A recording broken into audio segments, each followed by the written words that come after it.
മലയോര ജനതയുടെ ആശ്രയം.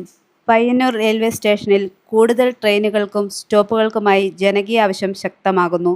കണ്ണൂർ ജില്ലയിലെ ഏറ്റവും തിരക്കേറിയതും വരുമാനമേറിയതുമായ റെയിൽവേ സ്റ്റേഷനുകളിൽ ഒന്നാണ് പയ്യന്നൂർ റെയിൽവേ സ്റ്റേഷൻ. മലയോര മേഖലയിലെ ജനങ്ങളും കുടിയേറ്റ ജനവിഭാഗങ്ങളും വിദ്യാർത്ഥികളും യാത്രയ്ക്കായി പ്രധാനമായും ആശ്രയിക്കുന്ന പയ്യന്നൂർ സ്റ്റേഷനിൽ കൂടുതൽ ട്രെയിനുകൾക്ക് സ്റ്റോപ്പ് അനുവദിക്കണമെന്നും പുതിയ സർവീസുകൾ ആരംഭിക്കണമെന്നുമാണ് യാത്രക്കാരുടെ പ്രധാന ആവശ്യം. ഏകദേശ കണക്കുകൾ പ്രകാരം പ്രതിവർഷം 10 ലക്ഷം മുതൽ 15 ലക്ഷം വരെ ആളുകളാണ് പയ്യന്നൂർ സ്റ്റേഷൻ വഴി യാത്ര ചെയ്യുന്നത്. അതായത് പ്രതിദിനം ശരാശരി 3000-ലധികം യാത്രക്കാർ ഈ സ്റ്റേഷനെ ആശ്രയിക്കുന്നു. ഇവിടങ്ങളിലേക്ക് എത്തുന്ന രാജ്യത്തിൻ്റെ വിവിധ ഭാഗങ്ങളിൽ നിന്നുള്ള ഉദ്യോഗസ്ഥരും വിദ്യാർത്ഥികളും പയ്യന്നൂരിനെയാണ് പ്രധാന ജംഗ്ഷനായി കാണുന്നത്. കണ്ണൂർ ജില്ലയിൽ റെയിൽവേക്ക് ഏറ്റവും കൂടുതൽ വരുമാനം നേടിക്കൊടുക്കുന്ന രണ്ടാമത്തെ സ്റ്റേഷനാണ് പയ്യന്നൂർ.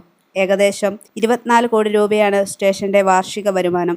പയ്യന്നൂർ നഗരസഭയ്ക്ക് പുറമെ മലയോര മേഖലകളായ ചെറുപുഴ, ആലക്കോട്, തളിപ്പറമ്പ് തുടങ്ങിയ പ്രദേശങ്ങളിലെ ജനങ്ങളുടെ ഏക ആശ്രയ കേന്ദ്രമാണിത്. സ്വന്തം നാട്ടിലേക്ക് പോകുന്ന കുടിയേറ്റ തൊഴിലാളികൾക്കും ദൂരദേശങ്ങളിൽ പഠിക്കുന്ന വിദ്യാർത്ഥികൾക്കും നിലവിലെ ട്രെയിൻ സർവീസുകളുടെ കുറവും സ്റ്റോപ്പില്ലായ്മയും വലിയ പ്രതിസന്ധിയാണ് സൃഷ്ടിക്കുന്നത്. പയ്യന്നൂർ വഴി കടന്നു പോകുന്ന പ്രധാന ദീർഘദൂര ട്രെയിനുകൾക്ക് സ്റ്റോപ്പ് അനുവദിക്കുക, യാത്രക്കാരുടെ തിരക്ക് പരിഹരിക്കാൻ കൂടുതൽ പുതിയ ട്രെയിൻ സർവീസുകൾ ആരംഭിക്കുക, സ്റ്റേഷനിലെ അടിസ്ഥാന സൗകര്യങ്ങൾ വർദ്ധിപ്പിക്കുക എന്നിവയാണ് ജനങ്ങളുടെ നിലവിലെ ആവശ്യം. ഈ വിഷയങ്ങളിൽ കേന്ദ്ര റെയിൽവേ മന്ത്രാലയവും ബഹുമാനപ്പെട്ട റെയിൽവേ മന്ത്രിയും അടിയന്തരമായി ഇടപെടണമെന്നാണ് ജനങ്ങൾ ആവശ്യപ്പെടുന്നത്.